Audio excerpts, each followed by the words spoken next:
ಶ್ರೀಗುರುಭ್ಯೋ ನಮಃ. ಹರಿ ಓಂ.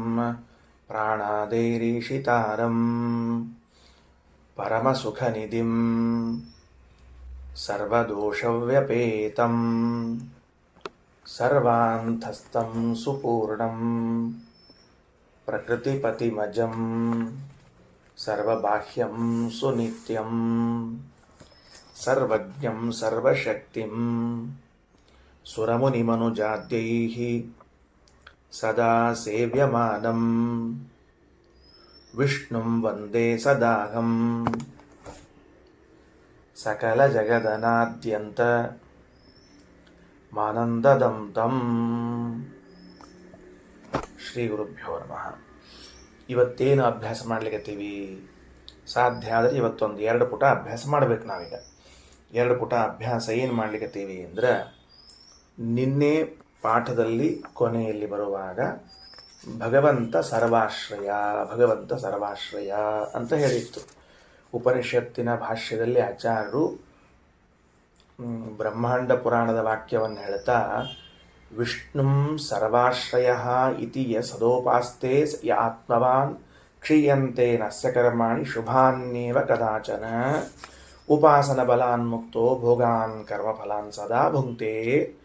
ಯಾರು ಭಗವಂತನನ್ನು ಸರ್ವಾಶ್ರಯ ಎಂದು ಉಪಾಸನೆ ಮಾಡ್ತಾನೋ, ಚಿಂತಿಸುತ್ತಾನೋ, ಧ್ಯಾನ ಮಾಡ್ತಾನೋ, ಅವನಿಗೆ ತಾನು ಏನೇನು ಕರ್ಮಗಳನ್ನು ಮಾಡಿದ್ದಾನೋ ಆ ಎಲ್ಲ ಕರ್ಮಗಳ ಸತ್ಕರ್ಮಗಳ ಪುಣ್ಯ ಅದು ಅಕ್ಷಯವಾಗ್ತದೆ, ನಾಶವಾಗುವುದಿಲ್ಲ. ಅದರ ಫಲವನ್ನು ಭಗವಂತನ ಸಾಮೀಪ್ಯದಲ್ಲಿ ಅನುಭವಿಸುತ್ತಾನೆ ಅಂತ ಹೀಗೆ ತಿಳಿಸಿದ್ರು. ಈಗ ಅದರಲ್ಲಿ ಒಂದು ಸೆಂಟೆನ್ಸ್ ಮಾತ್ರ ತೆಗೆದುಕೊಂಡು ಹೊರಗೆ ಬರ್ತೀವಿ. ಭಗವಂತನು ಸರ್ವರಿಗೂ ಆಶ್ರಯ ಅಂತ ಹೇಳ್ತಾ ಇದ್ದೀರಿ. ಹೇಗೆ ಭಗವಂತನು ಎಲ್ಲರಿಗೂ ಆಶ್ರಯನಾಗಿದ್ದಾನೆ ಹೇಳಿ ನೋಡೋಣ ಅಂತ ಕೇಳಿದರೆ ಆಗ ಉತ್ತರವನ್ನು ಕೊಡ್ತಾ ಇದ್ದಾರೀಗ. ಏನು ಭಗವಂತನ ಸರ್ವಾಶ್ರಯತ್ವವನ್ನು ಹೀಗೆ ತಿಳಿದುಕೊಳ್ಳಬೇಕು ಅಂತ ಉಪನಿಷತ್ತಿನ ವಾಕ್ಯ. ರಘುತ್ತಮ ಸ್ವಾಮಿಗಳವರು ಮುಂದಿನ ಭಾಷ್ಯದ ವಾಕ್ಯಗಳನ್ನೆಲ್ಲವನ್ನ ಬುದ್ಧ್ಯಾರೂಢ ಮಾಡಿ, ಉಪನಿಷದಾರೂಢ ಮಾಡಿ ಹೀಗೆ ವ್ಯಾಖ್ಯಾನ ಮಾಡ್ತಾರೆ. ಭಗವಂತನು ಎಲ್ಲರಿಗೂ ಆಶ್ರಯನಾಗಿದ್ದಾನೆ ಅಂದರೆ ಯಾವ ರೂಪದಿಂದ ಆಶ್ರಯನಾಗಿದ್ದಾನೆ ಅನ್ನೋದಕ್ಕೆ, ಒಂದು, ಮೂಲ ರೂಪದಿಂದ ಭಗವಂತ ಎಲ್ಲರಿಗೂ ಆಶ್ರಯನಾಗಿದ್ದಾನೆ. 2, ಅವತಾರ ರೂಪಗಳಿಂದ ಭಗವಂತ ಆಶ್ರಯನಾಗಿದ್ದಾನೆ. 3, ಅಂತರ್ಯಾಮಿ ರೂಪದಿಂದ ಭಗವಂತ ಎಲ್ಲರಿಗೂ ಆಶ್ರಯನಾಗಿದ್ದಾನೆ. ಹೀಗೆ 3 ಕಡೆಯಿಂದ ಭಗವಂತನು ಎಲ್ಲರಿಗೂ ಆಶ್ರಯನಾಗಿದ್ದಾನೆ ಎಂದು ತಿಳಿಯಬೇಕು. ಭಗವಂತನು ಸರ್ವಾಶ್ರಯ ಅಂತ ಮೊದಲನೇದ್ದು ಹೆಡ್ಡಿಂಗು. ಭಗವಂತನು ಸರ್ವಾಶ್ರಯ ಅಂತ ಹೆಡ್ಡಿಂಗ್ ಬರ್ಕೋಬೇಕು. ತೆಳಗಡೆಗೆ ನಂಬರ್ 1 ಮೂಲ ರೂಪದಿಂದ. 2ನೇದ್ಯಾವುದು? ರಾಮಕೃಷ್ಣಾದಿ ಅವತಾರ ರೂಪಗಳಿಂದ.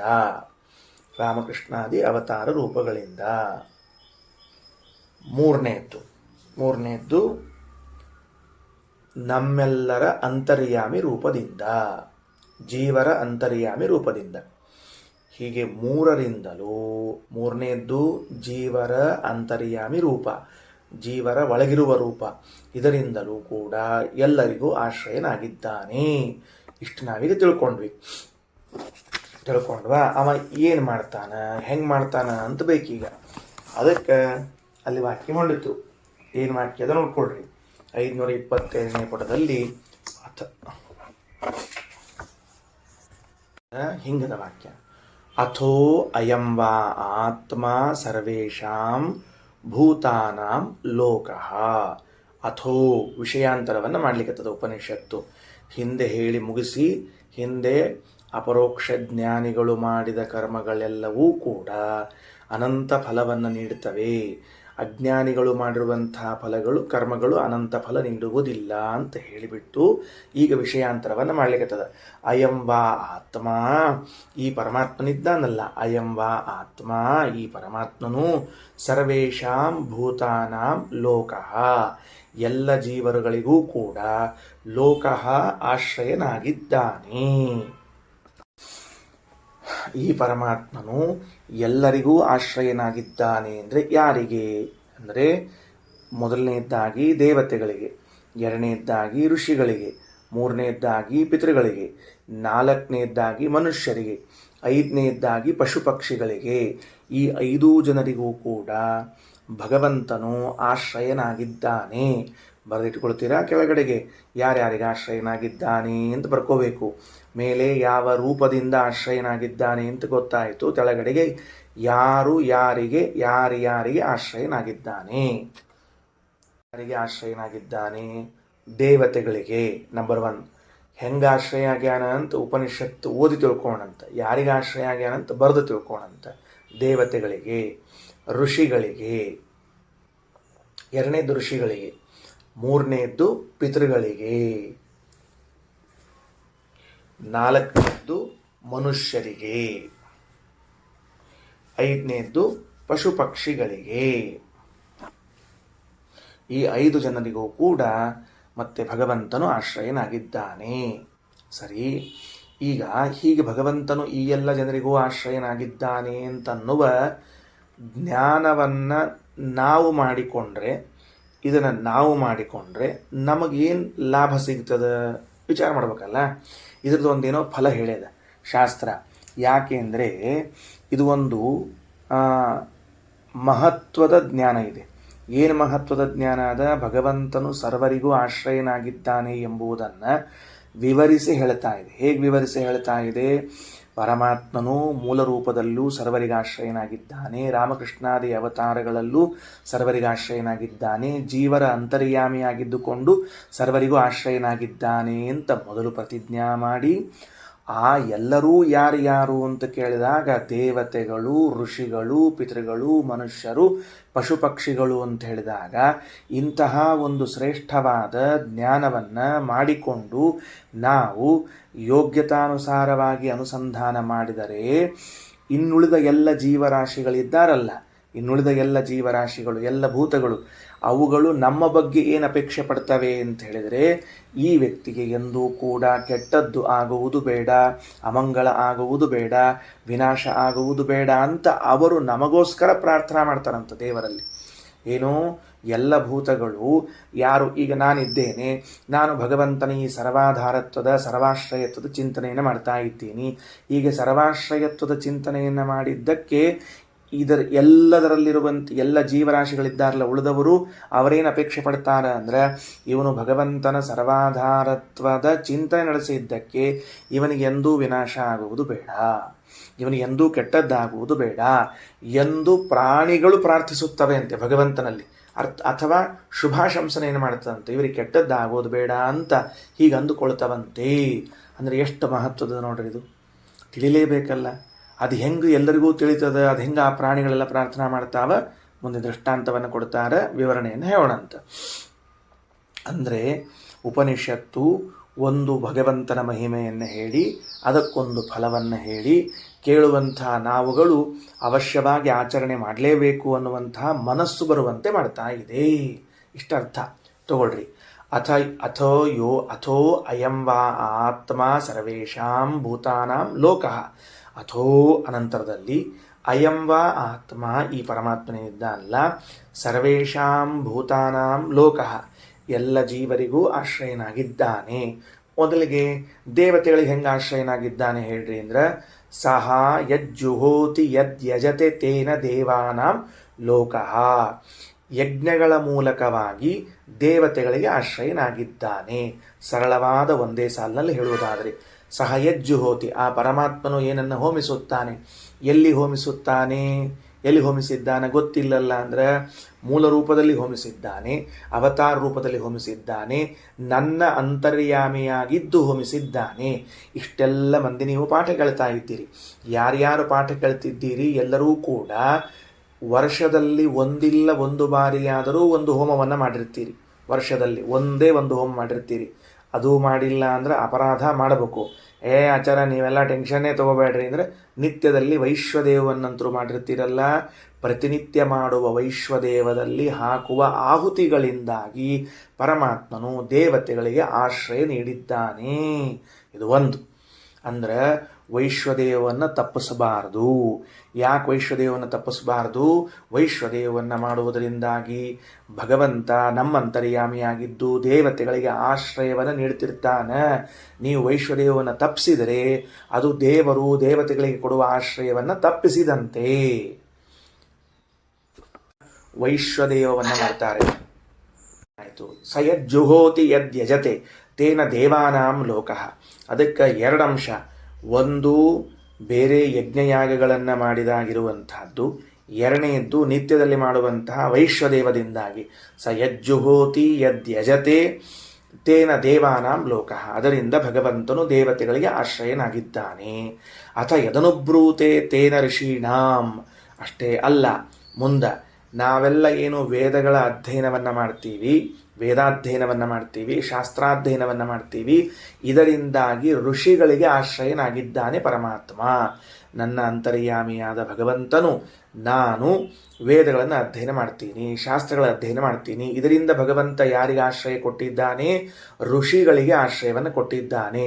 ಅಲ್ರಿ, ಅದು ಹೆಂಗಪ್ಪ? ಏನು ಅರ್ಥ ಆಗಿಲ್ಲ. ನಾ ವೇದಾಧ್ಯಯನ ಮಾಡೋದಕ್ಕೂ ಋಷಿಗಳಿಗೆ ಆಶ್ರಯ ಕೊಡೋದಕ್ಕೂ ಏನು ಸಂಬಂಧದ ಅಂತೇನಾದರೂ ಪ್ರಶ್ನೆ ಬಂದ್ರ ಅಸ್ಯ ಶ್ರೀ ಗಾಯತ್ರಿ ಮಂತ್ರಸ್ಯ ವಿಶ್ವಾಮಿತ್ರ ಋಷಿ ಬಂತು, ಸ್ಮರಣೆ ಬಂತು. ಇಷ್ಟೇ, ಬೇರೆ ಏನು ಬೇಕಾಗಿಲ್ಲ. ಅವರ ಸ್ಮರಣೆ, ಋಷಿ ಸಂಸ್ಮೃತೆ. ಹೇ ವಿಚಿತ್ರದನ ಇದು, ಭಾರಿ ವಿಚಿತ್ರದ. ಇಷ್ಟು ದಿವಸ ನಾವು ಮಾಡುವಂತಹ ಎಲ್ಲ ಕರ್ಮಗಳಿಗೂ ಸಾರ್ಥಕತೆ ಬರ್ಲಿಕ್ಕತ್ತದ. ಏನು? ಗಾಯತ್ರಿ ಮಂತ್ರಕ್ಕೆ ಹೇಳಿದ್ವಿ, ಪ್ರಾಣಾಯಾಮಕ್ಕೆ ಹೇಳ್ತೀವಿ, ಆಪೋಹಿಷ್ಟೇತಿ ತುಚಸ್ಯ ಅಂಬರೀಷಃ.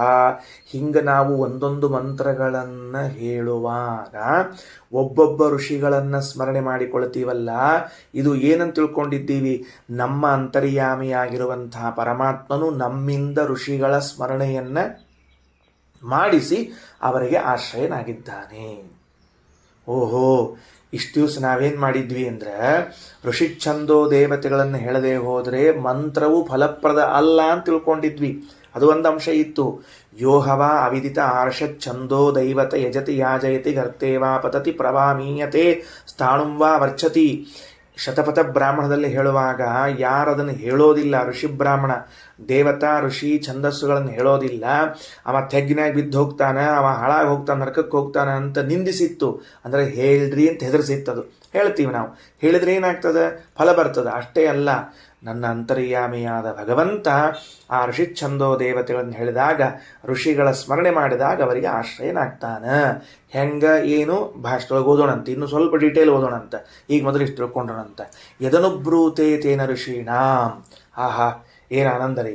ಬ್ರಹ್ಮಚರ್ಯಾವಸ್ಥೆಯಲ್ಲಿ ಇದ್ದು ಯಾವ ಯಾವ ಮಕ್ಕಳು, ಯಾವ ಯಾವ ವಿದ್ಯಾರ್ಥಿಗಳು ನಿತ್ಯದಲ್ಲಿ ವೇದಾಧ್ಯಯನ ಮಾಡ್ತಾರೆ, ಋಷಿಚ್ಛಂದೋ ದೇವತೆಗಳನ್ನು ಹೇಳ್ತಾರೆ, ಅವರೆಲ್ಲ ಋಷಿಗಳಿಗೆ ಆಶ್ರಯ ನೀಡಿದಂತೆ. ಅವರಲ್ಲ, ಅವರ ಅಂತರ್ಯಾಮಿಯಾದ ಪರಮಾತ್ಮ ವಾಸ್ತವದಲ್ಲಿ. ನೋಡ್ರಿ, ಅದಕ್ಕೆ ವೇದಾಧ್ಯಯನಕ್ಕೆ ಮಹತ್ವ ನಮ್ಮ ಶಾಸ್ತ್ರದಲ್ಲಿ. ಮುಂದ ಅಥ ಯತ್ ಪಿತೃಭ್ಯೋ ನಿಗೃಣಾತಿ ಯತ್ ಪ್ರಜಾಮಿಚ್ಛತೆ ತೇನ ಪಿತೃಣಾಂ. ಪಿತೃಗಳಿಗೆ ಅದು ಹೆಂಗಪ್ಪ? ಪಿತೃಗಳಿಗೆ ಅಂತ ಕೇಳಿದರೆ ಅದಕ್ಕೆ ಶ್ರಾದ್ದವನ್ನು ಮಾಡುವ ಮೂಲಕವಾಗಿ, ಮಕ್ಕಳನ್ನು ಪಡೆಯುವ ಮೂಲಕವಾಗಿ ನಾವು ಭಗವಂತನು ನಮ್ಮ ಅಂತರ್ಯಾಮಿಯಾಗಿ ಪಿತೃಗಳಿಗೆ ಆಶ್ರಯನಾಗಿದ್ದಾನೆ. ಶ್ರಾದ್ದ ಮಾಡ್ತೀವಿ, ಸಂತಾನವನ್ನು ಪಡಿತೀವಿ, ಎರಡೂ ಕೂಡ ಕ್ರಿಯೆಗಳು ಪಿತೃಗಳ ಆಶ್ರಯಕ್ಕೆ ಬಂದದ್ದು. ಅಥ ಯನ್ ಮನುಷ್ಯಾನ್ ವಾಸಯತೆ ಯದೇಭ್ಯೋ ಅಶರಂ ದದಾತಿ ತೇನ ಮನುಷ್ಯಾಣ.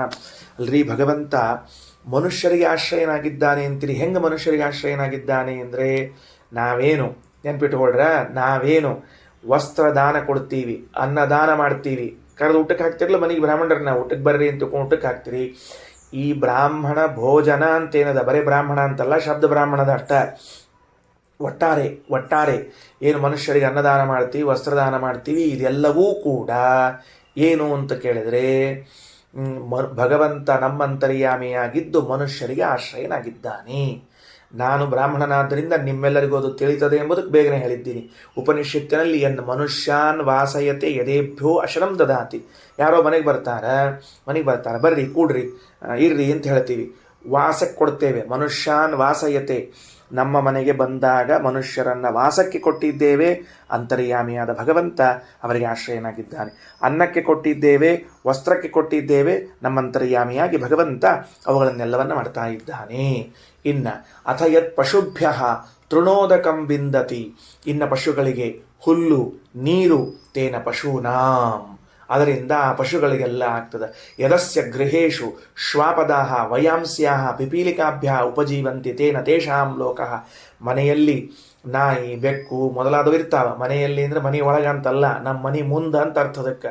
ಇವ್ರ ಮನೆಯಲ್ಲಿ ನಾಯಿ ಬೆಕ್ಕುಗಳು ಇರ್ತಾವೆ. ಹಾ ಆನಂದ ಹಚ್ಬಿಡ್ರಿ ಮನ್ಯಾಗ ನಾಯಿ ಸೆಕ್ಕು ಹಂಗೆ ಹೇಳ್ತಿಲ್ಲ. ಅವು ಸಾಕು ಪ್ರಾಣಿಗಳು ಅನ್ನೋ ಅಭಿಪ್ರಾಯದಲ್ಲಿ ಹೇಳಿಕತ್ತದ್ದು ಅಷ್ಟೇ. ಅದನ್ನು ಅದಕ್ಕೆ ಇವುಗಳೆಲ್ಲದಕ್ಕೂ ಕೂಡ ವಯಾಂಸ್ಯಾಹ, ಅವು ಗಿಡದಲ್ಲಿ ಪಕ್ಷಿಗಳು ಕೂತಿರ್ತಾವೆ ನಮ್ಮ ಮನೆ ಅಂಗಳದಾಗ.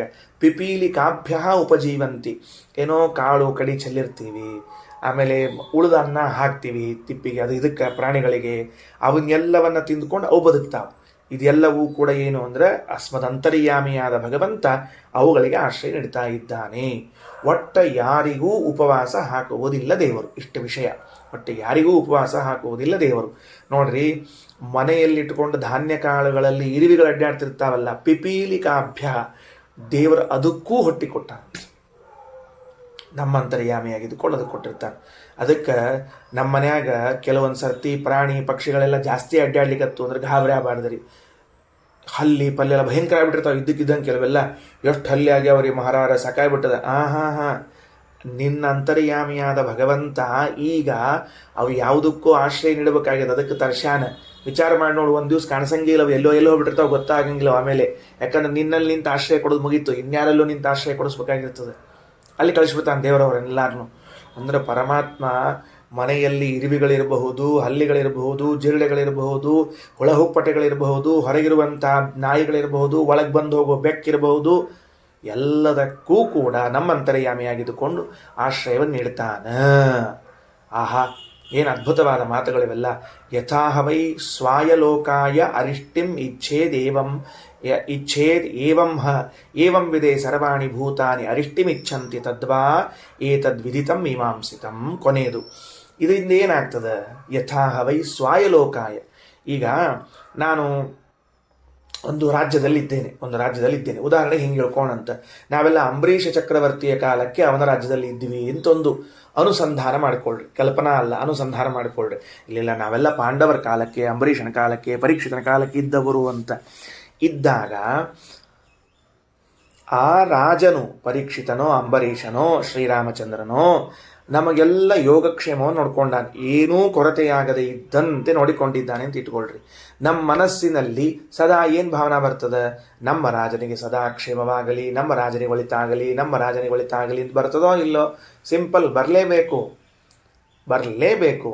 ಯಾಕಂದ್ರೆ ಅವನಿಂದ ಅಷ್ಟು ಉಪಕೃತರು ನಾವು. ಹಾಗಿದ್ರೆ ಭಗವಂತ ರಾಮನಿಂದ, ಅಂಬರೀಷನಿಂದ, ಪರೀಕ್ಷಿತ ಮಹಾರಾಜನಿಂದ, ಅಥವಾ ಇನ್ಯಾರೋ ರಾಜರಿದ್ರೆ ಅವರಿಂದ, ಪಾಂಡವರಿಂದ, ಇಂಥವರೆಲ್ಲರ ಕಾಲದಲ್ಲಿ ಇದ್ದವರು ನಮ್ಮ ಪಾಂಡವರಿಗೆ ಕ್ಷೇಮವಾಗಲಿ, ರಾಮಚಂದ್ರನಿಗೆ ಅಂತ ಕೇಳ್ಕೋತಿರ್ತಾರಲ್ಲ, ಹಾಗೇ ಈ ಜ್ಞಾನ ಮಾಡಿಕೊಂಡವರು ಯಾರು?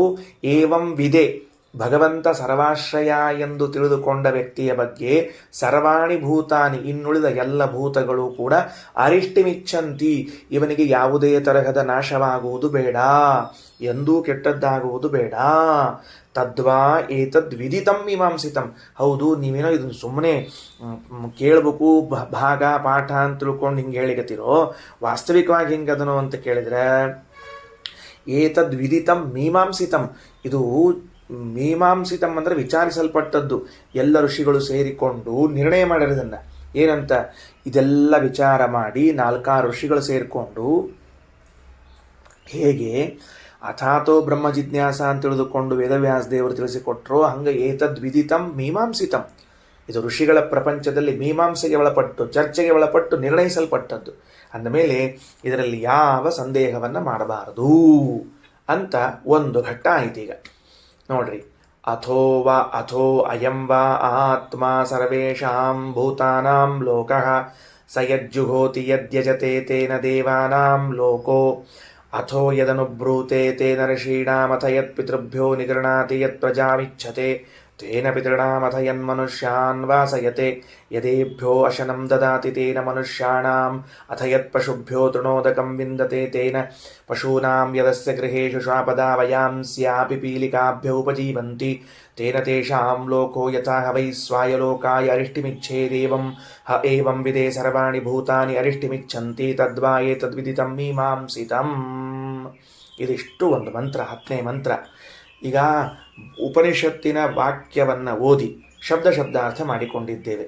ಇನ್ನು ಮುಂದೆ ನಮ್ಮ ಗುರುಗಳಾದ ಜಗದ್ಗುರುಗಳಾದ ಶ್ರೀಮದ್ ಆಚಾರ್ಯರ ಪ್ರಮಾಣ ವಾಕ್ಯ ಭವಿಷ್ಯತ್ ಪರ್ವ ಎಂಬ ಗ್ರಂಥದ ಪ್ರಮಾಣ ವಾಕ್ಯವನ್ನು ಇಟ್ಟುಕೊಂಡು ಅದರ ಆಧಾರದಲ್ಲಿ ಉಪನಿಷತ್ತಿನ ಹೆಚ್ಚಿನ ಅಂಶಗಳನ್ನು ತಿಳಿಲಿಕ್ಕೆ ಹೊರಡೋದು, ಮನನ ಮಾಡಲಿಕ್ಕೆ ಹೊರಡೋದು. ಯೋಯಂ ಸರ್ವೇಷು ಜೀವೇಷು ನಿಯಾಮಕತೆಯ ಸ್ಥಿತಃ. ಅಯಂ ಯಹ, ಈ ಪರಮಾತ್ಮನೇನಿದ್ದಾನಲ್ಲ, ಸರ್ವೇಷು ಜೀವೇಷು ನಿಯಾಮಕತೆಯ ಸ್ಥಿತಃ, ನಮ್ಮೆಲ್ಲರಲ್ಲಿ ನಿಯಾಮಕನಾಗಿ ನಿಂತಿದ್ದಾನೆ. ಸಹ ವಿಷ್ಣು, ಆ ಪರಮಾತ್ಮ, ಆಪ್ತಕಾಮತ್ವಾತ್, ಎಲ್ಲ ಬಯಕೆಗಳನ್ನು ಈಗಾಗಲೇ ಹೊಂದಿಯಾಗಿದೆ, ಅವನಿಗೆ ಆಸೆ ಅಂತನ್ನುವುದು ಇಲ್ಲ. ಆಪ್ತಕಾಮ ಅಂದ್ರೆ ಏನು? ಎಲ್ಲವನ್ನ ಪಡೆದಾಗಿದೆ. ನಿನ್ನೆ ಬಂದದ ಆಪ್ತಕಾಮ ಶಬ್ದಕ್ಕೆ ಆತ್ಮ ಅನ್ನೋ ಅರ್ಥ ಹೇಳಿದ್ದೀವಿ. ಆತ್ಮೇತ್ತೇ ಉಚ್ಯತೆ ಬುಧೈಹಿ. ಭವಿಷ್ಯತ್ ಪರ್ವವೂ ಕೂಡ ಬ್ರಹ್ಮಾಂಡ ಪುರಾಣವು ಹೇಗೆ ಪರಮಾತ್ಮನನ್ನು ಆಪ್ತಕಾಮನಾದದ್ದರಿಂದ ಆತ್ಮ ಎಂದು ಕರೆದಿದೆಯೋ, ಬ್ರಹ್ಮಾಂಡ ಪುರಾಣವು ಕರೆದಂತೆ ಭವಿಷ್ಯತ್ ಪರ್ವವೂ ಕೂಡ ಭಗವಂತನು ಆತ್ಮನು. ಯಾಕೆ? ಆಪ್ತಕಾಮನೂ, ಏನೂ ಅಪೇಕ್ಷಾ ಇಲ್ಲದೆ ಕೇವಲ ಕಾರುಣ್ಯದಿಂದಾಗಿ ನಮ್ಮ ಮೇಲೆ ಇಷ್ಟೆಲ್ಲ ಅನುಗ್ರಹವನ್ನು ಮಾಡ್ತಾನೆ. ಕೇವಲ ಕಾರುಣ್ಯದಿಂದ ಇಷ್ಟೆಲ್ಲ ವ್ಯವಸ್ಥೆಯನ್ನು ಮಾಡ್ತಾನೆ ಪರಮಾತ್ಮ. ಸವಿಷ್ಣು ಆಪ್ತಕಾಮತ್ವಾತ್ ಆತ್ಮೇತ್ತೇವೋಚ್ಯತೆ ಬುಧೈಹಿ. ಆತ್ಮ ಎಂದು ಕರೆಸಿಕೊಳ್ಳಲ್ಪಡ್ತಾನ. ಯಾರಿಂದ? ಜ್ಞಾನಿಗಳಿಂದ. ಸಹ ಲೋಕಃ ಸರ್ವಭೂತಾನಾಂ ಸರ್ವಜೀವೇಷು ಸಂಸ್ಥಿತಃ. ಸಹ, ಆ ಪರಮಾತ್ಮನು ಲೋಕಃ ಆಶ್ರಯನಾಗಿದ್ದಾನೆ, ಸರ್ವಭೂತಾನಾಂ ಎಲ್ಲರಿಗೂ ಕೂಡ, ಸರ್ವಜೀವೇಷು ಸಂಸ್ಥಿತಃ ಎಲ್ಲ ಜೀವರಲ್ಲಿದ್ದುಕೊಂಡು ಎಲ್ಲರಿಗೂ ಆಶ್ರಯನಾಗಿದ್ದಾನೆ. ಸರಿ, ಒಬ್ಬೊಬ್ಬರನ್ನ ಹೇಳ್ಕೋದ್ ಬರ್ರಿ. ದೇವತೆಗಳ ಬಗ್ಗೆ ಹೇಳ್ತೀವಿ. ವೈಶ್ವದೇವಾದಿಕಾನ್ ಹೋಮಾನ್ ಯಜ್ಞಾಂಶ್ಚ ಕುರುತೆ ವಿಭುಃ ಕಾರುಣ್ಯಾತ್ ಸರ್ವದೇವೇಷು ತೇನ ದೇವಾಶ್ರಯೋ ಹರಿಹಿ. ಸುಂದರವಾದ ಮಾತು. ವೈಶ್ವದೇವಾದಿಕಾನ್ ಹೋಮಾನ್ ಯಜ್ಞಾಂಶ್ಚ ಕುರುತೆ ವಿಭುಃ. ಪರಮಾತ್ಮ ನನ್ನಲ್ಲಿ ಇದ್ದು ವೈಶ್ವದೇವ ಮೊದಲಾದ ಹೋಮಗಳನ್ನು ಮಾಡ್ತಾನೆ. ನಿಮ್ಮಲ್ಲಿ ಇದ್ದು ವೈಶ್ವದೇವ ಮೊದಲಾದ ಹೋಮಗಳನ್ನು ಮಾಡ್ತಾ ಇದ್ದಾನೆ. ಬರೀ ವೈಶ್ವದೇವಲ್ಲ, ವೈಶ್ವದೇವ ಮೊದಲಾದ ಎಲ್ಲ ಹೋಮಗಳನ್ನು ಮಾಡ್ತಾನೆ. ಎದಕ್ಕ? ಕಾರುಣ್ಯಾತ್, ಕರುಣೆ ಇದೆ ಯಾರ ಮೇಲೆ? ಸರ್ವದೇವೇಶು, ಎಲ್ಲ ದೇವತೆಗಳ ವಿಷಯದಲ್ಲಿ ಕರುಣೆ ಇದ್ದದ್ದರಿಂದ ವೈಶ್ವದೇವಾದಿ ಹೋಮಗಳನ್ನು ಮಾಡಿ ತೇನ, ಆ ಮೂಲಕವಾಗಿ ದೇವಾಶ್ರಯ ಹರಿಹಿ, ಭಗವಂತನು ದೇವತೆಗಳಿಗೆ ಆಶ್ರಯನಾಗಿದ್ದಾನೆ. ಅಂದರೆ ಈ ಮಾತನ್ನು ನಾನು ಹಿಂಗೆ ಅರ್ಥ ಮಾಡಿಕೊಳ್ಳೋಣೇನು ಅನ್ಕೊಂಡೆ. ನೀವೆಲ್ಲರೂ ನನ್ನ ಜೊತೆ ಹಿಂಗೆ ಅರ್ಥ ಮಾಡಿಕೊಳ್ಳಿಕ್ಕೆ ಬರ್ತೀರಿ ನೋಡ್ರಿ ಅನ್ಕೊಂಡೆ. ಏನು ಅಂತಂದರೆ, ಯಾಕೆ ವೇದವು ಎಲ್ಲರೂ ಕೂಡ ಅಂದರೆ ಅಧಿಕಾರಿಗಳು ಪ್ರತಿಯೊಬ್ಬರೂ ಯಜ್ಞ ಮಾಡಲೇಬೇಕು ಅಂತ ವಿಧಾನ ಮಾಡಿದ್ದು? ಯಾಕೆ ಯಜ್ಞ ಮಾಡಬೇಕು ಅಂತ ಇಲ್ಲ? ಮತ್ತು ನಾವು ಯಜ್ಞ ಮಾಡಬೇಕಲ್ಲ, ನೀ ಮಾಡಬೇಕಲ್ಲ ಎಂಬುದು ವೈಯಕ್ತಿಕ ವಿಷಯ. ಅದರ ಆಂತರ್ಯ ಏನದ, ಅದರ ಹೃದಯ ಏನದ ವೇದಕ್ಕೆ ಪ್ರತಿಯೊಬ್ಬರೂ ಯಜ್ಞ ಮಾಡಬೇಕು ಅನ್ನೋದರಿಂದ ಭಗವಂತನು ದೇವತಾಶ್ರಯನಾಗಿದ್ದಾನೆ ಎಂದು ತಿಳಿಸುವುದರಲ್ಲಿ ತಾತ್ಪರ್ಯವಿದೆ. ಎಲ್ಲಿ ತಾತ್ಪರ್ಯ ಇದೆ? ಅದಕ್ಕೆ ಭಗವಂತನು ಸರ್ವಾಶ್ರಯನಾಗಿದ್ದಾನೆ ಎಂದು ತಿಳಿಸುವುದರಲ್ಲಿ ತಾತ್ಪರ್ಯ ಇದೆ. ಉದಾಹರಣೆಗೆ ವಾಕ್ಯವನ್ನು ಉದಾಹರಣೆ ಮಾಡ್ತಿರ್ತೀವಿ ನಾವು. ಜ್ಯೋತಿಷ್ಠೋಮೇನ ಸ್ವರ್ಗಕಾಮೋ ಯಜೇತ ಪುತ್ರಕಾಮೇಷ್ಟ್ಯಾ ಯಜೇತ ಕಾರೀರ್ಯಾ ಯಜೇತ. ವೇದ ಹೇಳಿಗತ್ತದ, ಪುತ್ರಕಾಮೇಷ್ಟಿ ಯಜ್ಞ ಮಾಡ್ರಿ, ಕಾರೀರಿ ಯಾಗ ಮಾಡ್ರಿ, ಅಶ್ವಮೇಧ ಯಾಗ ಮಾಡ್ರಿ, ಜ್ಯೋತಿಷ್ಠೋಮ ಯಜ್ಞ ಮಾಡ್ರಿ, ಇಲ್ಲಿ ಎಲ್ಲ ಕಡೆಗೂ ಮಾಡ್ರಿ ಅಂತ ಹೇಳುವ ವೇದವು ಯಾರ್ಯಾರು ಪಾಂಡವರು ಅಶ್ವಮೇಧ ಯಾಗ ಮಾಡಿದರು, ದಶರಥ ಮಹಾರಾಜ ಪುತ್ರಕಾಮೇಷ್ಟಿ ಮಾಡಿದ, ಅಂಗ ಮಹಾರಾಜ ಮಾಡಿದ, ಅಲ್ಲೆಲ್ಲ ಏನರ್ಥದಕ್ಕೆ? ಅವರೆಲ್ಲರಲ್ಲಿ ನಿಂತ ಅಂತರ್ಯಾಮಿಯಾದ ಪರಮಾತ್ಮ ದೇವತೆಗಳಿಗೆ ಆಶ್ರಯನಾಗಿದ್ದಾನೆ. ಅಂದ್ರೆ ನಮ್ಮ ಆಚಾರ್ಯರು ಏನು ಹೇಳಿದ್ರು ನೋಡ್ರಿ, ಏನಂತ? ಸರ್ವೇ ವೇದಾಹ ಯತ್ಪದಮಾಮನಂತಿ. ಸಕಲ ವೇದಗಳು ಭಗವಂತನನ್ನೇ ಪ್ರತಿಪಾದನೆ ಮಾಡ್ತದೆ, ಬೇರೆದಲ್ಲ ಅನ್ನೋದಕ್ಕೆ ಇನ್ನೊಂದು ಆ್ಯಂಗಲ್, ಈಗ ಇನ್ನೊಂದು ದೃಷ್ಟಿಕೋನ. ಇಷ್ಟು ದಿವಸ ಹೆಂಗೆ ಹೇಳಿದ್ವಿ, ಬೇರೆ ಕ್ರಮದಲ್ಲಿ ಹೇಳಿದ್ವಿ. ಸರ್ವಶಬ್ದವಾಚ್ಯನಾಗಿದ್ದಾನೆ ಪರಮಾತ್ಮ, ಸಕಲ ವೇದ ಪ್ರತಿಪಾದ್ಯ. ಸರ್ವಶಬ್ದ ಪ್ರತಿಪಾದ್ಯನಾಗಿದ್ದಾನೆ ಪರಮಾತ್ಮ, ಸಕಲ ವೇದ ಪ್ರತಿಪಾದ್ಯ. ಓಕೆ, ಸರ್ವ ವೇದಗಳ ವಾಕ್ಯಗಳಿಂದ ಪ್ರತಿಪಾದ್ಯನಾಗಿದ್ದಾನೆ ಪರಮಾತ್ಮ, ಉಪಕ್ರಮ ಉಪಸಂಹಾರಗಳಿಂದ. ಓಕೆ, ಸರಿ. ವಿಧಿ ನಿಷೇಧಗಳು ಯಾಕೆ ಅಂತ ಕೇಳಿದರೆ, ವಿಧಿ ಭಗವಂತನಿಗೆ ಪ್ರೀತಿ, ನಿಷೇಧ ಭಗವಂತನಿಗೆ ಅಪ್ರೀತಿ. ಆದ್ದರಿಂದ ವೇದವಾಕ್ಯಗಳು ವಿಧಿ ನಿಷೇಧಗಳನ್ನು ಹೇಳಿ ಭಗವಂತನನ್ನ. ಇನ್ನೊಂದು ಕ್ರಮ ಹೇಳಿದರು ಶ್ರೀಮದಾಚಾರ್ಯರು ಭವಿಷ್ಯತ್ ಪುರಾಣದಲ್ಲಿ. ಯಜ್ಞ ಮಾಡ್ತೀರಿ, ಅದರಿಂದ ಏನಾಗ್ತದೆ, ಅದೆಲ್ಲಿ ಭಗವಂತನ ಹೇಳ್ತದೆ ಅಂದ್ರೆ ದೇವಾಶ್ರಯ ಎಂಬುವಂತಹ ತತ್ವವನ್ನು ತಿಳಿಸ್ತದೆ. ಈ ಮೂಲಕವೂ ಜ್ಯೋತಿಷ್ಠೋಮೇನ ಸ್ವರ್ಗಕಾಮೋ ಯಜೇತ ಎಂಬ ವಾಕ್ಯವು ಭಗವಂತನನ್ನೇ ಹೇಳುತ್ತದೆ. ಸ್ವಧಾ ಪಿತೃಭ್ಯ ಶ್ರಾದ್ದ ಮಾಡ್ತೀರಿ, ಅದೆಂಗ ಭಗವಂತನಿಗೆ, ಅದು ಭಗವಂತನನ್ನ ಕಥೆ ಹೇಳ್ತದೆ. ಎಲ್ಲ ಕಡೆ ಭಗವನ್ಮಯತ್ವ ಸಿಗಬೇಕು ನಮ್ಮ ಆಚಾರ್ಯರಿಂದ. ಸರ್ವತ್ರ ಭಗವನ್ಮಯತ್ವ ಚಿಂತನೆ ಶ್ರೀಮದಾಚಾರ್ಯರಿಂದ ಮಾತ್ರ ಸಾಧ್ಯ, ಅವರ ಗ್ರಂಥಗಳಿಂದ ಮಾತ್ರ ಸಾಧ್ಯ. ಸರ್ವತ್ರ ಭಗವನ್ಮಯತ್ವ. ವಿಚಾರ ಮಾಡ್ರಿ, ಮನೆಯಲ್ಲಿ ಯಾರೋ ಇದ್ದಾರೆ, ಅವರಿಗೆ ನೀವು ಊಟಕ್ಕೆ ಹಾಕ್ಲಿಕ್ಕತ್ತೀರಿ, ಮನೆಯಲ್ಲಿ ಯಾರೋ ಇದ್ದಾರೆ, ಅವರಿಗೆ ಸಹಾಯ ಮಾಡ್ಲಿಕ್ಕತ್ತೀರಿ, ಸೇವಾ ಮಾಡ್ಲಿಕ್ಕತ್ತೀರಿ, ಏನು ತಿಳಿತದ, ಭಗವಂತನನ್ನಲ್ಲಿದ್ದು ಸರ್ವಾಶ್ರಯ ಸರ್ವಾಧಾರ. ಇದು ಅರ್ಥ ಆಗಿ ಏನೋ ಉಪಕಾರ ಮಾಡ್ಲಿಕ್ಕತ್ತೀವಿ ನಾವು ಅಂತ ತಿಳ್ಕೊಬೇಡ್ರಿ, ಭಗವಂತನ ಕಾರ್ಯವನ್ನು ನಡೆಸ್ತಿದ್ದೀವಿ ಅಂತ ಅರ್ಥ ಮಾಡಿಕೊಳ್ಬೇಕು. ವೈಶ್ವದೇವಾದಿಕಾನ್ ಹೋಮಾನ್ ಯಜ್ಞಾಂಶ ಕುರುತೆ ವಿಭು ಕಾರುಣ್ಯಾತ್ ಸರ್ವದೇವೇಶು ತೇನ ದೇವಾಶ್ರಯೋ ಹರಿಹಿ. ಓಕೆ, ರೈಟ್, ಒಂದು ಅರ್ಥ ಆಯಿತು. ಋಷೀಣಾಮಾಶ್ರಯಾಚ್ಚಾಪಿ ಸ್ವಾಧ್ಯಾಯೇಶ್ ಋಷಿ ಸಂಸ್ಮೃತೇ. ಋಷೀಣಾಮಾಶ್ರಯಾಚ್ಚಾಪಿ, ಋಷಿಗಳಿಗೂ ಆಶ್ರಯ ಕೊಟ್ಟಾನ ಪರಮಾತ್ಮ. ಹೆಂಗ? ಸ್ವಾಧ್ಯಾಯೇಶು ಋಷಿ ಸಂಸ್ಮೃತೇ. ಸ್ವಲ್ಪ ವಿವರಣೆ ಮಾಡಬೇಕೀಗ. ಸ್ವಾಧ್ಯಾಯೇಶು ಋಷಿ ಸಂಸ್ಮೃತೇ. ಸ್ವಾಧ್ಯಾಯ ಅಂತಂದ್ರೆ ಮನುಸ್ಮೃತಿ ವಾಕ್ಯ. ಸ್ವಾಧ್ಯಾಯೋ ಅಧ್ಯೇತವ್ಯ. ಏನಂತ? ಪ್ರತಿಯೊಬ್ಬರೂ ಸ್ವಸ್ವ ಶಾಖೆಗಳನ್ನು ಅಧ್ಯಯನ ಮಾಡಬೇಕು. ಅಂದರೆ ವೇದ ಕೃಷ್ಣೋದಿ ಗಂತವ್ಯ ಸರಹಸ್ಯೋ ದ್ವಿಜನ್ಮನ. ಬ್ರಾಹ್ಮಣನಾಗಿರುವಂಥವನು ಷಡಂಗ ಸಹಿತವಾದ ವೇದಾಧ್ಯಯನವನ್ನು ಮಾಡಬೇಕು. ಇದು ಹಿರಿಯರು ಮಾಡಿಕೊಂಡ ಬಂದ ನಿಯಮ. ಆಗೋದಿಲ್ಲ ಅಂದ್ರೆ ಸ್ವಸ್ವಶಾಖೆಗಳನ್ನಾದರೂ ಅಧ್ಯಯನ ಮಾಡಬೇಕು. ಏನು ಮುಂದೆ ಮಾಡ್ತೀವಿ? ಸ್ವಸ್ವಶಾಖಾ ಮಾಡ್ತೀವಿ. ಕಿಂತೇನ ಅಂದ್ರೆ ಸ್ವಾಧ್ಯಾಯೇಶು, ಆ ಸ್ವಸ್ವಶಾಖೆಗಳನ್ನು ಅಧ್ಯಯನ ಮಾಡುವಾಗ ಋಷಿ ಸಂಸ್ಮೃತೆ. ಋಷಿಗಳ ಸ್ಮರಣೆ ಮಾಡ್ತಿರಲ್ಲ. ಈ ಸ್ಮರಣೆಯಿಂದಲೇನೆ ಭಗವಂತ ಅವರಿಗೆ ಆಶ್ರಯದಾತ ಆಗಿದ್ದಾನೆ. ಊಹಾತೀತ. ಏನು ಊಹಾತೀತ ಅಂದರೆ, ನಾನು ವಿಶ್ವಾಮಿತ್ರ ಋಷಿ, ವಸಿಷ್ಠ ಋಷಿ, ಕಶ್ಯಪ ಋಷಿ, ಜಮದಗ್ನಿ ಋಷಿ ಅಂತ ಕೇವಲ ಋಷಿ ಸ್ಮರಣೆ ಮಾಡಿದರೆ, ಈ ಸ್ಮರಣೆ ಅಂತನ್ನುವುದು ಋಷಿಗಳಿಗೆ ಆಶ್ರಯವನ್ನು ಕೊಡ್ತದಂತೆ. ಅಂದರೆ ಭಗವಂತ, ನಮ್ಮಲ್ಲಿದ್ದ ಭಗವಂತ ಅಂತ ಅರ್ಥ, ನನ್ನದು ಅಲ್ಲ, ಭಗವಂತ. ಸ್ಮರಣೆ ಮಾಡಿದ ಮಾತ್ರಕ್ಕೆ ಅದು ಹೆಂಗೆ ಆಶ್ರಯ ಆಗ್ತದಪ್ಪ? ನಾನು ನೆನೆಸಿಕೊಂಡೆ ಯಾರನ್ನೋ ಒಬ್ಬರು ಆಶ್ರಯ ಆತ, ಅದೆಲ್ಲರ ಏನು ಹೆಂಗಾಗ? ಈಗ ವೈಶ್ವದೇವವನ್ನು ಮಾಡಿದಾಗ, ಯಜ್ಞವನ್ನು ಮಾಡಿದಾಗ ಕೊನೆ ಪಕ್ಷ ಆಹುತಿಗಳನ್ನಾದರೂ ಸ್ವಾಹ ಅಂತ ಹಾಕಿರ್ತೀರಿ. ಇಲ್ಲೊಂದು ಅನುಸಂಧಾನಕ್ಕೆ ಅವಕಾಶ ಅದ. ಹಾಕ್ತೀರಿ, ಇಲ್ಲೊಂದು ಹಾಲು ಹಾಕ್ತೀರಿ, ಇಲ್ಲೊಂದು ಸಮಿತ್ ಹಾಕ್ತೀರಿ, ಇಲ್ಲೊಂದು ಅನ್ನ ಹಾಕ್ತೀರಿ, ಏನೋ ಒಂದು ಸ್ವಾಹ ಅಂತೀರಿ, ಅಗ್ನಿ ಮುಖದಲ್ಲಿ ತಗೊಳ್ತಾನ ಕೊಡ್ತಾನಂತದ. ಇದೇನ್ರಿ ಇದು? ಸ್ಮರಣೆ ಮಾಡಿದ ಕೂಡಲೇ ಅವರಿಗೆ ಆಶ್ರಯ ಆಯಿತು ಅಂದರೆ, ಸ್ಮರಣೆಯ ಆಶ್ರಯ ಅಂತಂದರೆ ಮಹಾಭಾರತದಲ್ಲಿ ಒಂದು ಘಟನೆ ಬರ್ತದೆ. ತಕ್ಷಣ ನೆನಪಾದದ್ದನ್ನು ಹೇಳ್ತಾ ಇದ್ದೀನಿ. ಏನು ಅಂತ ಕೇಳಿದ್ರೆ, ಕುಂತಿ ಕೃಷ್ಣನಿಗೆ ಹೇಳ್ತಾಳೆ, ಕೃಷ್ಣ, ನೀನು ನಮ್ಮ ರಕ್ಷಣಾ ಮಾಡಬೇಕು ಅನ್ನೋದಕ್ಕೆ, ನಮಗೆ ನೀನು ಒಳ್ಳೇದು ಮಾಡಬೇಕು ಅನ್ನೋದಕ್ಕೆ ಸದಾ ಜೊತೆಗಿರಬೇಕು ಅಂತೇನಿಲ್ಲ. ನೀ ಎಲ್ಲಿದ್ದಿ ಅಲ್ಲೇ ನಮ್ಮನ್ನು ನೆನೆಸ್ಕೊಂಡ್ರೆ ನಮಗೆ ಒಳ್ಳೇದಾಗ್ಬಿಡ್ತದೆ. ಕುಂತಿ ಹೇಳ್ತಾಳೆ, ನೀ ಎಲ್ಲಿದ್ದಿ ಅಲ್ಲೇ ನಮ್ಮನ್ನು ನೆನೆಸ್ಕೊಂಡ್ರೆ ಒಳ್ಳೇದಾಗ್ತದೆ. ಹೆಂಗೆ ನೋಡ್ರಿ, ಎಷ್ಟು ಚಂದದ ಮಹಾಭಾರತ. ನಮ್ಮ ಕುಂತಿದೇವಿ ಅವ್ರು ಎಷ್ಟು ದೊಡ್ಡವ್ರು, ಎಲ್ಲರೂ ನಿಜವಾಗ್ಲೂ ಆಶ್ಚರ್ಯ ಆಗ್ತದೆ. ಇದೊಂದು ಘಟ್ಟ. ಏನು ಘಟ್ಟವನ್ನು ಇಟ್ಕೊಂಡು ಮಾತಾಡ್ತಾ ಇದ್ದೀವಿ? ಬೃಹದಾರಣ್ಯಕ ಉಪನಿಷತ್ತಿನ ಅವ್ಯಾಕೃತ ಬ್ರಾಹ್ಮಣದ 10ನೇ ಮಂತ್ರದಲ್ಲಿ ಉಪನಿಷತ್ತು ಹೇಳ್ತದೆ, ಭಗವಂತ ನಮ್ಮಂತರ್ಯಾಮಿಯಾಗಿದ್ದುಕೊಂಡು ನಾವು ವೇದಾಧ್ಯಯನವನ್ನು ಮಾಡ್ತಾ ಇರುವಾಗ ಋಷಿಗಳ ಸ್ಮರಣೆಯನ್ನು ಮಾಡಿದ ಮಾತ್ರಕ್ಕೆ ಸ್ವಾಂತರ್ಯಾಮಿ, ನಮ್ಮಂತರ್ಯಾಮಿಯಾದ ಭಗವಂತನಿಂದ ಅವರಿಗೆಲ್ಲ ಕ್ಷೇಮವನ್ನು ಬಯಸಿದಂತಾಗ್ತದಂತೆ. ಹೇಗೆ ಅಂತ ಕೇಳಿದರೆ, ಮಹಾಭಾರತದಲ್ಲಿ ಕುಂತಿ ಒಂದು ಮಾತು ಹೇಳ್ತಾಳೆ ಕೃಷ್ಣನಿಗೆ, ಕೃಷ್ಣ, ನೀನು ನಮ್ಮನ್ನು ರಕ್ಷಿಸಬೇಕು, ನಮಗೆ ಕ್ಷೇಮ ಮಾಡಬೇಕು ಅಂದರೆ ಎದುರಿಗೆ ಬಂದು ನಿಂತೇ ಮಾಡಬೇಕು ಅಂತೇನಿಲ್ಲ. ಅಲ್ಲೇ ನೀನು ನಿನ್ನ ಎಲ್ಲಿ ಕ್ಷೇತ್ರ ಇದೆಯೋ ಅಲ್ಲಿ ಕುಳಿತೇ ಸ್ಮರಣೆ ಮಾಡಿದರೆ ಪಾಂಡವರಿಗೆ ಒಳ್ಳೆಯದಾಗಲಿ ಅಂತ ಇಷ್ಟಂದರೆ ಸಾಕು ಆಗ್ತದೆ. ಹೇಗೆ ಅಂತ ಕೇಳಿದರೆ ಕೂರ್ಮದ ದೃಷ್ಟಾಂತವನ್ನು ಕೊಡ್ತಾಳಂತೆ. ಕೂರ್ಮ ಆಮೆ ಇದೆಯಲ್ಲ, ಅದು ಸಸ್ತನಿ ಪ್ರಾಣಿ ಅಲ್ಲ, ಅದಕ್ಕೆ ಸ್ತನ ಇಲ್ಲ, ಮಕ್ಕಳಿಗೆ ಹಾಲು ಕುಡಿಸ್ಲಿಕ್ಕೆ ಅದಕ್ಕೆ ಎದೆ ಇಲ್ಲ, ಆಕಳಿಗಿದ್ದಂತೆ ಎಮ್ಮೆಗಿದ್ದಂತೆ ನಾಯಿ ಹಂದಿ ಕತ್ತಿಗಳಿಗಿದ್ದಂತೆ ಇಲ್ಲ. ಹಂಗಾರೆ ಕೂರ್ಮ ಏನು ಮಾಡ್ತದ, ಮಕ್ಕಳನ್ನ ಹಡದ ಮೇಲೆ ಅದು ಒಂದು ಕಡೆಗೆ ಮಕ್ಕಳು ಒಂದು ಕಡೆ ಆಗಿರ್ತದಂತ.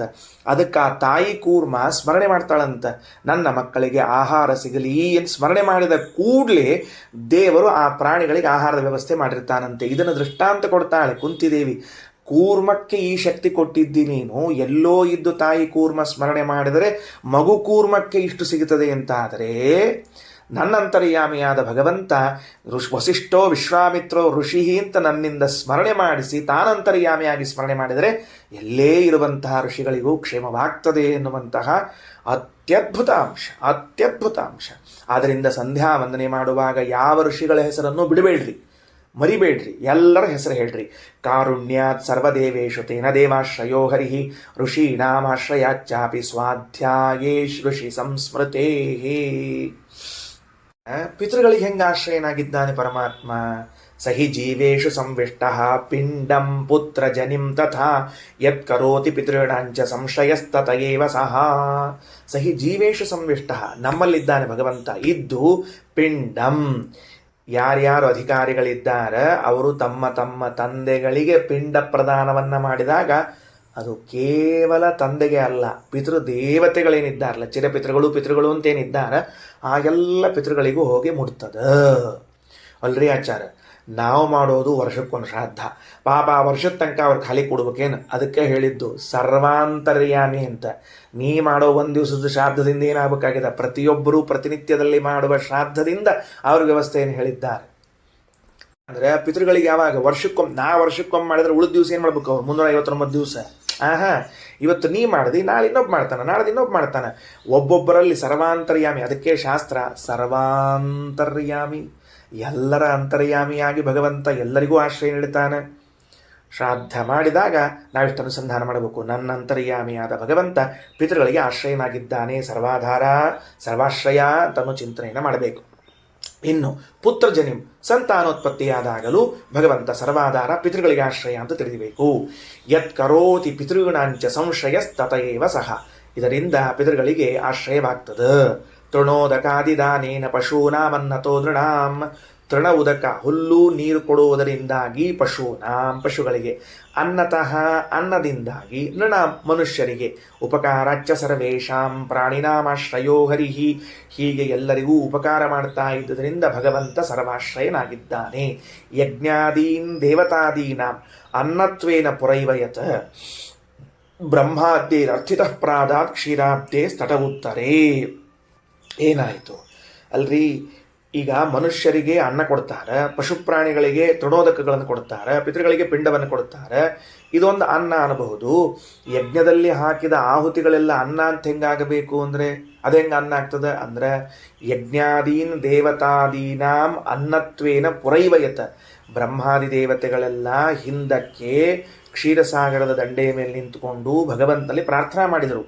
ಏನು ಪ್ರಾರ್ಥನೆ ಮಾಡಿದ್ರು? ಸ್ವಾಮಿ, ನಮಗೂ ಊಟ ಅಂದ್ರೆ ಬೇರೆ ಏನೂ ಅಲ್ಲ, ಯಜ್ಞದಲ್ಲಿ ಹಾಕುವ ಆಹುತಿಯನ್ನೇ ನಮಗೆ ಊಟವನ್ನಾಗಿಸು ಅಂತ ಕೇಳಿಕೊಂಡ್ರು. ಭಗವಂತ ಓಂ ಅಂದ. ಅದಕ್ಕಾಗಿ ಯಜ್ಞದಲ್ಲಿ ಹಾಕುವಂತಹ ಆಹುತಿಗಳು ದೇವತೆಗಳಿಗೆ ಅನ್ನ.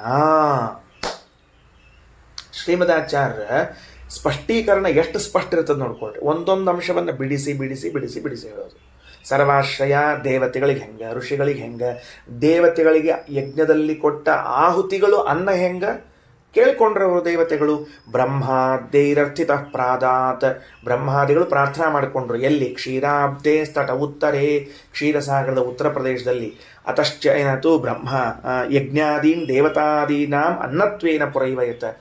ಹಿಂದೆ ಮುಂದೆ ಓದೀನಿ. ಯಜ್ಞಾದೀನ್ ದೇವತಾದೀನಾಂ, ಯಜ್ಞ ಮೊದಲಾದವುಗಳು ದೇವತೆ ಮೊದಲಾದವುಗಳಿಗೆ ಅನ್ನತ್ವೇನ ಅನ್ನವೆಂಬುದಾಗಿ ಪುರೈವ ಹಿಂದಕ್ಕೇನೆ ಬ್ರಹ್ಮಾದ್ಯೈಹಿ ಬ್ರಹ್ಮಾದಿಗಳಿಂದ ಪ್ರಾರ್ಥಿತ ಪ್ರಾರ್ಥನೆ ಮಾಡಲ್ಪಟ್ಟಾಗ ಪ್ರಾದಾತ್ ಕೊಟ್ಟ ಸ್ಥಳ ಯಾವುದು? ಕ್ಷೀರಾಬ್ಧೇ ಸ್ತಟ ಉತ್ತರೇ, ಕ್ಷೀರಸಾಗರದ ಉತ್ತರದ ದಂಡೆಯ ಮೇಲೆ. ಅತಶ್ಚ ಸರ್ವಲೋಕಾನಾಂ ಆಶ್ರಯೋ ವಿಷ್ಣುರೇವ ಸಹ, ಆದ್ದರಿಂದ ಸರ್ವಲೋಕಾನಾಂ ಆಶ್ರಯ, ಎಲ್ಲ ಲೋಕಗಳಿಗೂ ಆಶ್ರಯನಾಗಿದ್ದಾನೆ ಪರಮಾತ್ಮ. ಏವಂ ಯೋ ವೇತ್ತಿ ವಿಷ್ಣೋಸ್ತು ಸರ್ವಾಧಾರತ್ವಮುತ್ತಮಂ, ಯಾರು ಭಗವಂತನ ಈ ತರಹದ ಉತ್ತಮವಾದ ಸರ್ವಾಧಾರತ್ವವನ್ನು ವೇತ್ತಿ ತಿಳಿದುಕೊಳ್ಳುತ್ತಾನೋ, ಯಹ ಯಾವಾತನು ವಿಷ್ಣೋ ಉತ್ತಮಂ ಸರ್ವಾಧಾರತ್ವಂ ಏವಂ ವೇತ್ತಿ, ಹೀಗೆ ಭಗವಂತ ಉತ್ತಮವಾಗಿ ಸರ್ವಾಧಾರನಾಗಿದ್ದಾನೆಂದು ತಿಳಿತಾನೋ, ಸರ್ವಾಣ್ಯಪಿ ಭೂತಾನಿ, ಇನ್ನುಳಿದ ಎಲ್ಲ ಭೂತಗಳು ಅಂದರೆ ಜೀವರಾಶಿಗಳು, ತಸ್ಯ ಇಚ್ಛಂತಿ ಅವಿನಾಶಿತಾಂ, ಅವನಿಗೆ ಯಾವುದೇ ನಾಶವಾಗುವುದು ಬೇಡ, ಯಾವುದೇ ಕೆಟ್ಟದ್ದಾಗುವುದು ಬೇಡ ಎಂದು ಅಪೇಕ್ಷಿಸುತ್ತಾರೆ. ಹೆಂಗ? ಸ್ವಾಶ್ರಯಸ್ಯ ಯಥಾ ನಿತ್ಯಂ ಅನಾಶಂ ಪ್ರಾರ್ಥಯಂತಿ, ನಮಗೆ ಆಶ್ರಯ ನೀಡಿದ ರಾಜನಿಗೆ ನಾವು ಎಂತೂ ಅವಿನಾಶವನ್ನು ಪ್ರಾರ್ಥನೆ ಮಾಡ್ತೀವೋ, ಎಂದೆಂದು ಅಮಂಗಳ ಆಗುವುದು ಬೇಡ ಅಂತ ಅಪೇಕ್ಷೆ ಮಾಡ್ತೀವೋ ಅದರಂತೆ. ರಾಜಾದೇರಪಿ ತಾನ್ನೇವ ಮುತ್ತಮಂ ಆಶ್ರಯವೇದಿನಃ ತದೇತದ್ ವಾಸುದೇವಸ್ಯ ಸರ್ವಾಧಾರತ್ವಂ ಉತ್ತಮಂ ವಿದಿತಂ ಸರ್ವವೇದೈಶ್ಚ ಮೀಮಾಂಸಾಭಿಶ್ಚ ನಿಶ್ಚಿತಂ. ಸರಿ, ಇಲ್ಲಿ ನೋಡ್ರಿ, ಸರ್ವಾಣ್ಯಪಿ ಭೂತಾನಿ ತಸ್ಯ ಇಚ್ಛಂತ್ಯ ವಿನಾಶಿನಂ, ಇದೆಲ್ಲಿ ಸಿದ್ಧ ಆಗಿದೆ? ಎಲ್ಲ ಜೀವರಾಶಿಗಳು ಅವನಿಗೆ ಒಳ್ಳೆಯದನ್ನು ಬಯಸ್ತದ ಎಲ್ಲಿ ಹೇಳಿದ ಅಂದ್ರೆ, ನಮ್ಮಲ್ಲೊಂದು ಶಬ್ದ ಇತ್ರಿ, ಅನ್ನದಾತ ಸುಖೀ ಭವ ಅಂತದ ಶಬ್ದ ಕೇಳಿರಿಲ್ಲೋ? ಎಲ್ಲರೂ ಊಟ ಆದಮೇಲೆ ಅನ್ನದಾತ ಸುಖೀ ಭವ ಅಂತ ಹಿಂದಕ್ಕೆ ಹೇಳ್ಕೋತ ಬರ್ತಿದ್ರು ಎಲ್ಲರೂ. ಇವತ್ತು ನಾವು ಅನ್ನದಾತ ಸುಖೀ ಭವ ಅನ್ನೋದಿಲ್ಲ. ಈಗ ನಾವು ಇವತ್ತೇನಾಗ್ಯದ ಅಂದ್ರೆ, ಇವತ್ತೆಲ್ಲವೂ ಎಲ್ಲೇ ಇರಲಿ, ಊಟ ಆದ ಮೇಲೆ ಯಾವ ತೃಪ್ತನಾದ ವ್ಯಕ್ತಿ ಯಜಮಾನನ್ನು ಹರಿಸ್ತಾನೆ, ಸಹಜವಾಗಿ ಹರಿಸ್ತಾನೆ. ಅದೇನು ಮತ್ತೆ ಅದೇ ಈ ಪ್ರಾರ್ಥನಾ ಅಂತ ಹೇಳಿಕತ್ತಾರಷ್ಟೇ. ಅದೇ ಇದು, ಎಲ್ಲ ಭೂತಗಳು ಅವರನ್ನು ಅಪೇಕ್ಷೆ ಮಾಡುತ್ತೆ. ನಮ್ಮಲ್ಲಿ ಊಟ ಮಾಡಿ ಹೋಗುವಾಗ ಹೋಗೋವರೆಲ್ಲರೂ ಭಾಳ ಚಲೋ ಆಗಿತ್ತು, ಸಂತೋಷ, ಹೋಗಿ ಬರ್ತೀವಿ ಅಂತಂದ್ರೆ ಅದೇ ಮತ್ತೆ ನಮಗೆ ಕೆಟ್ಟದ್ದಾಗಬಾರ್ದು ಅಂತ ಪ್ರಾರ್ಥನಾ. ಹಬ್ಬ ಏನು ವ್ಯವಸ್ಥೆ ನೋಡ್ರಿ, ಶಾಸ್ತ್ರದಲ್ಲಿ ಇದೊಂದು ಚೌಕಟ್ಟು ಹಾಕಿಕೊಟ್ಟದು. ನಾವು ಎಲ್ಲೂ ಶಾಸ್ತ್ರದ ಚೌಕಟ್ಟಿನಿಂದ ಆ ಕಡೆ ಈ ಕಡೆ ಹೋಗಂಗೇ ಇಲ್ಲ, ಅಷ್ಟರೊಳಗೆ ವ್ಯವಸ್ಥೆ ನಮ್ಮ ಜೀವನ.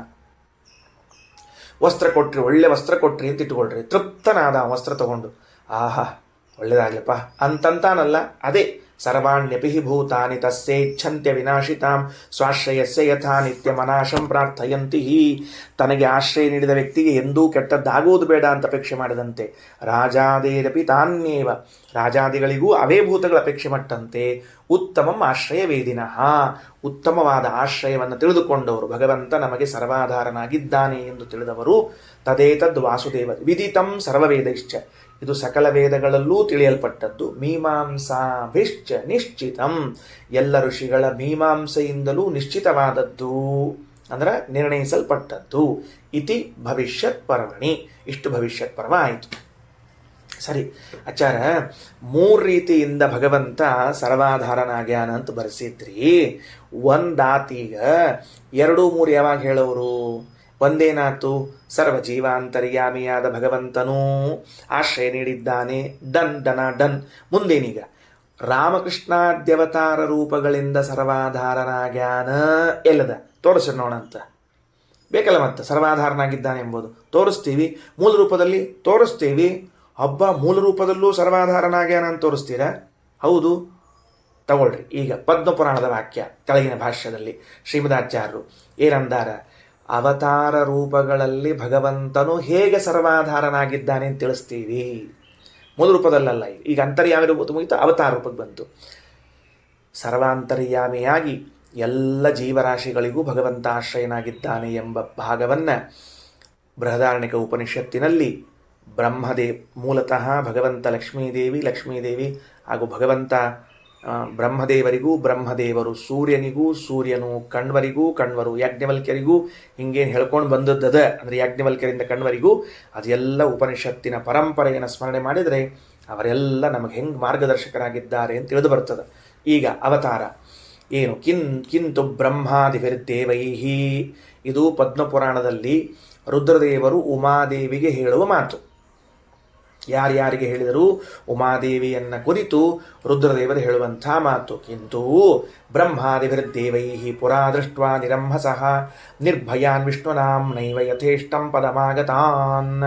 ಒಂದು ಪ್ರಸಂಗ ಆಯ್ತಂತೆ ಹಿಂದಕ್ಕೆ.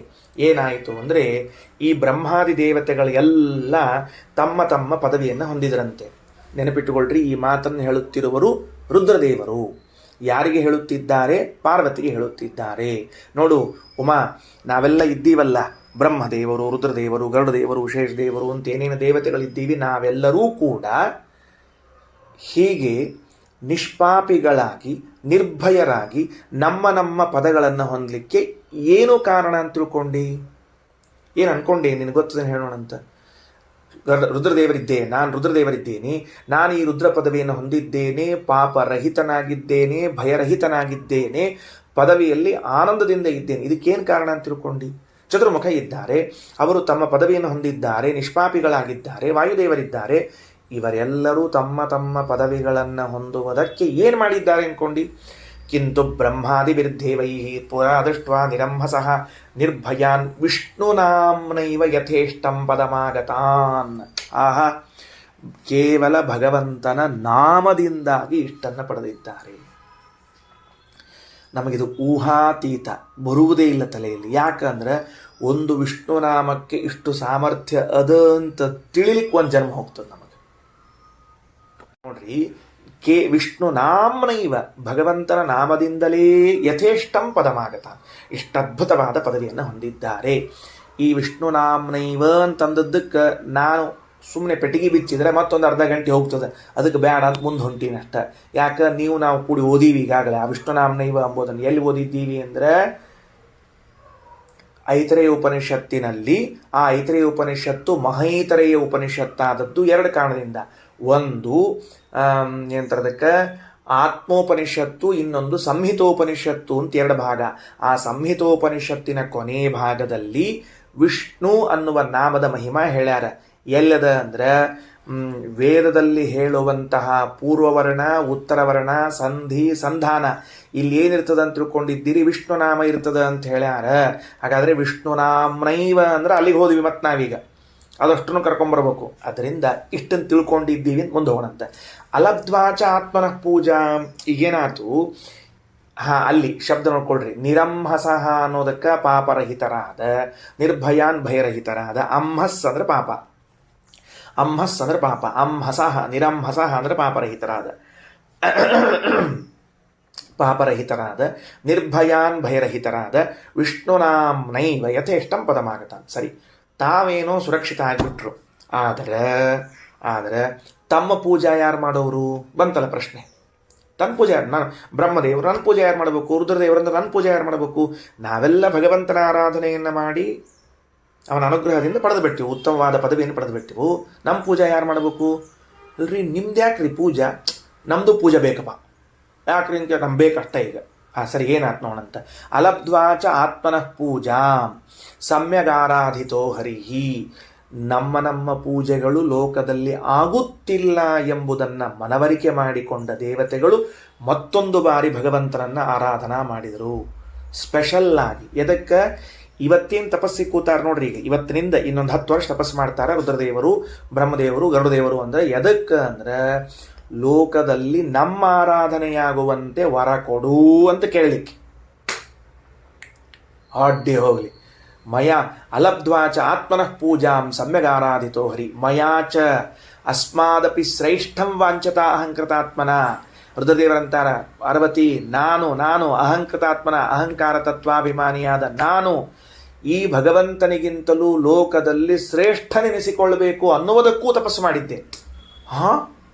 ಏನ್ರಿ ಹೆಂಡತಿ ಗಾಬರಿ ಆಗ್ಬಿಡ್ತಾಳೆ ಎಲ್ಲರ. ಪಾರ್ವತಿ, ಏನ್ರಿ ಎಲ್ಲರೂ ನೀವ್ಯಾಕ್ರಿ ದೇವ್ರಕ್ಕಿಂತ ಶ್ರೇಷ್ಠ? ತಡಿಯ ಮಹಾರಾಳ, ತಡಿ ಹೇಳ್ತೀನಿ ಕೇಳು.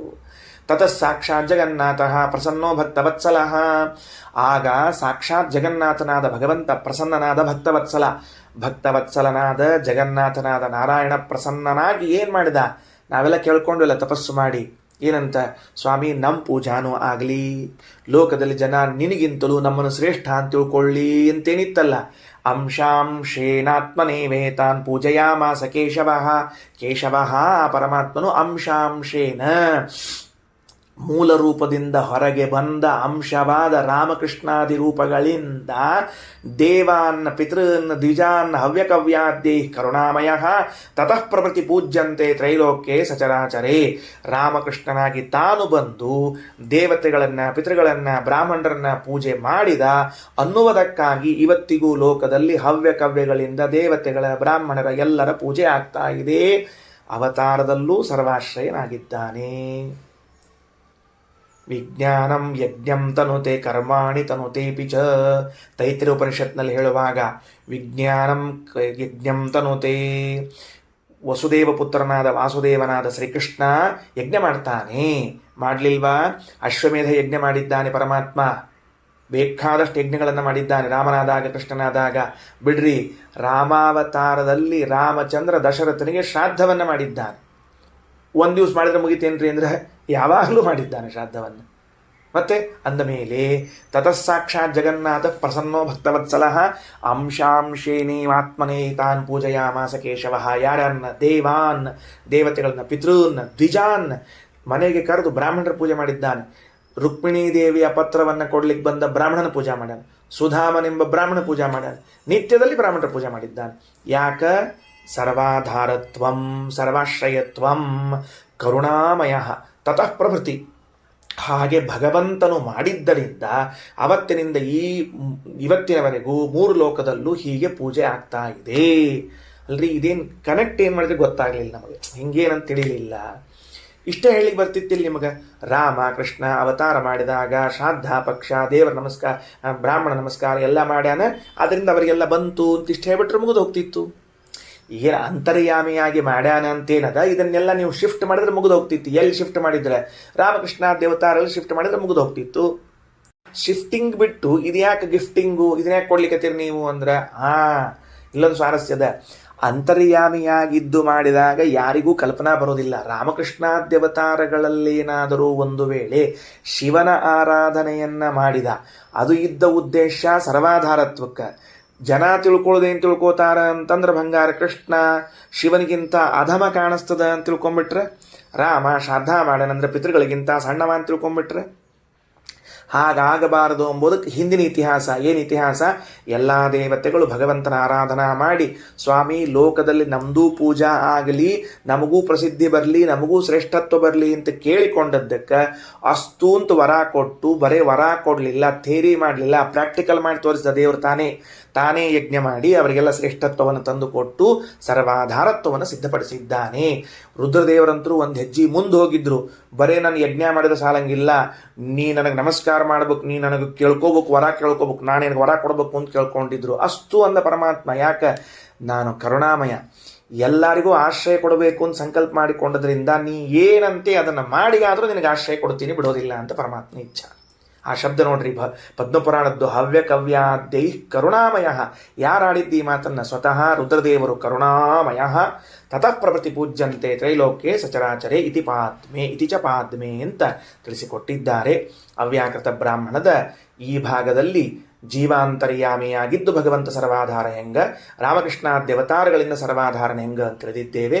ನಾಳೆ ದಿವಸ ಮೂಲ ರೂಪದಲ್ಲಿ ಭಗವಂತ ಸರ್ವಾಧಾರ ಹೇಗೆ ಅಂತ ತಿಳಿಯೋಣ. ಶ್ರೀಕೃಷ್ಣಾರ್ಪಣಮಸ್ತು.